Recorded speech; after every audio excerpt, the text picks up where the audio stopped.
News. Magandang hapon, ako po si Precious Hipolito Castelo. Ako naman si Bing Formento. Ihahatid namin sa inyo ang isa na namang edisyon ng IBC Express Balita sa hapong ito.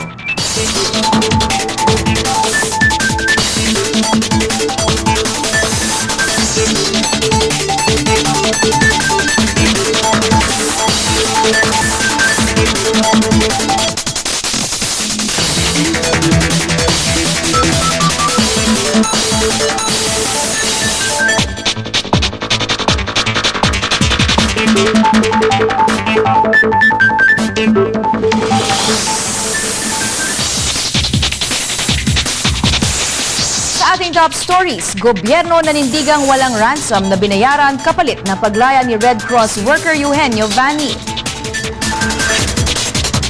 Mga residente ng Albay naghahanda na sa posibleng pagputok ng Bulkang Mayon. Bagyong Waning papalayo na ng bansa pero patuloy ang paglakas ayon sa Pag-asa. At big-time rollback itinatupad ng isang independent oil company. Iginiit ng gobyerno na walang ransom na ibinayad sa grupong Abu Sayyaf kapalit ng paglaya ng Red Cross worker na si Eugenio Vani. Ang karagdagang detalye nito sa Express Balita ni Merwin Lianza. Halos kalahating taon ding naging bihag ng teroristang grupong Abu Sayyaf ang 62 years old na Italianong ICRC member na si Eugenio Vani. Pasado alas 12 ng umaga ng linggo nang pakawalan si Vani at tanghali na nang dumating sa Manila. Mahigpit na yakap at halik ang sinalubong nito sa kanyang asawa at anak. Kitang-kita ang pagbagsak ng katawan ng Italianong pari na nagpapakita lang sa hirap na dinanas sa mga kamay ng Abu Sayyaf. Bagamat masaya at nakangiti na, kapansin-pansin pa rin ang iniinda nitong karamdaman. Nanindigan pa rin ng gobyerno na walang ibinayad na ransom kapalit sa paglaya nito.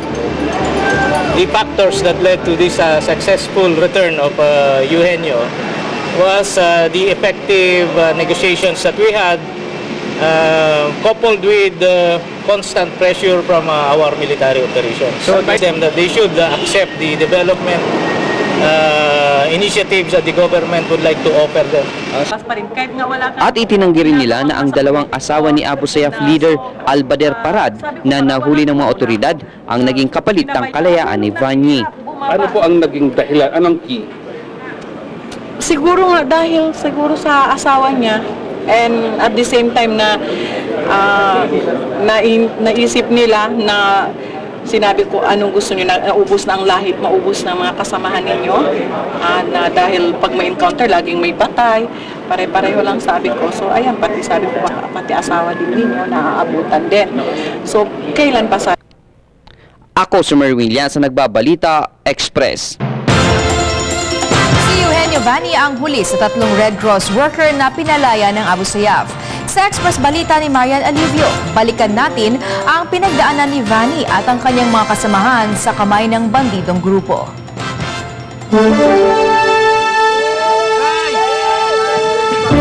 Matapos ang 6 na buwang pagkakabihag sa kamay ng mga bandidong Abu Sayyaf, inakala ng Italianong International Red Cross volunteer na si Eugenio Vani na hindi na siya makakabalik pa sa piling ng kanyang mga mahal sa buhay.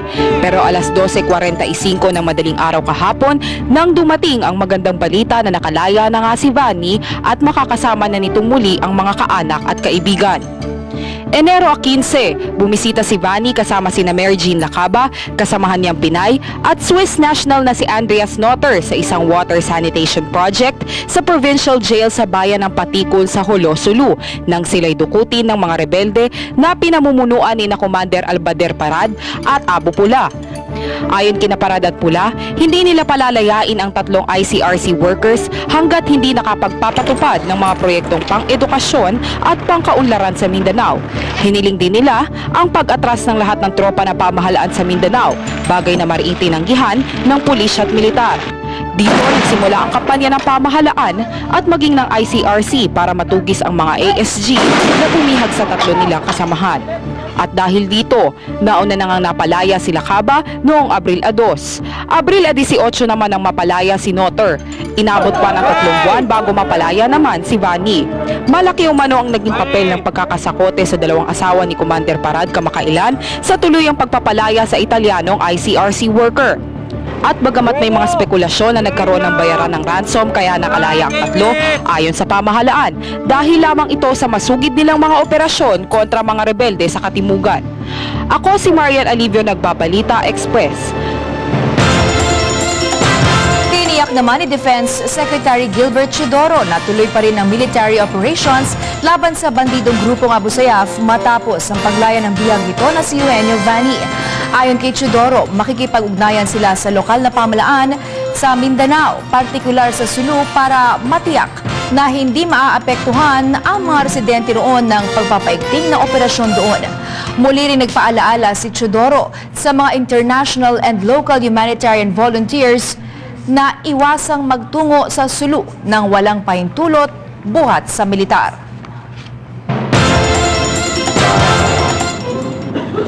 Gumamit ng kaukulang pag-iingat.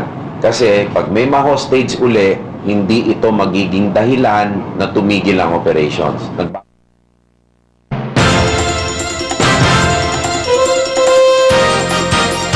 Samantala, tuloy ang pagkakaloob ng humanitarian services ng International Committee of the Red Cross at ng Philippine National Red Cross sa Pilipinas.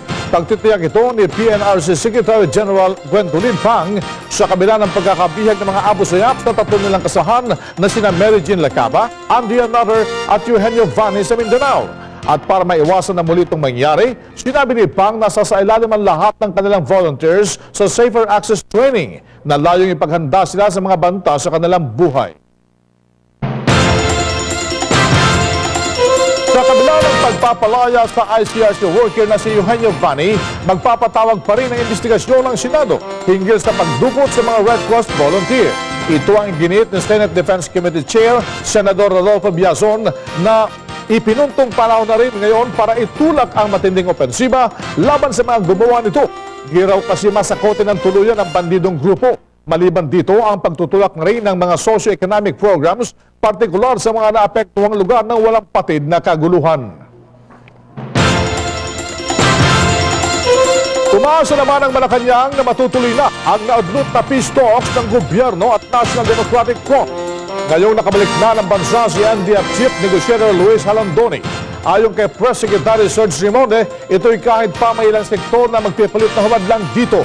Matatandaan nakabalik si Halandoni sa Pilipinas kahapon mula sa The Netherlands matapos magkabisang muli ang Joint Agreement on Safety and Immunity Guarantee para sa mga negosyador at staff ng NDF.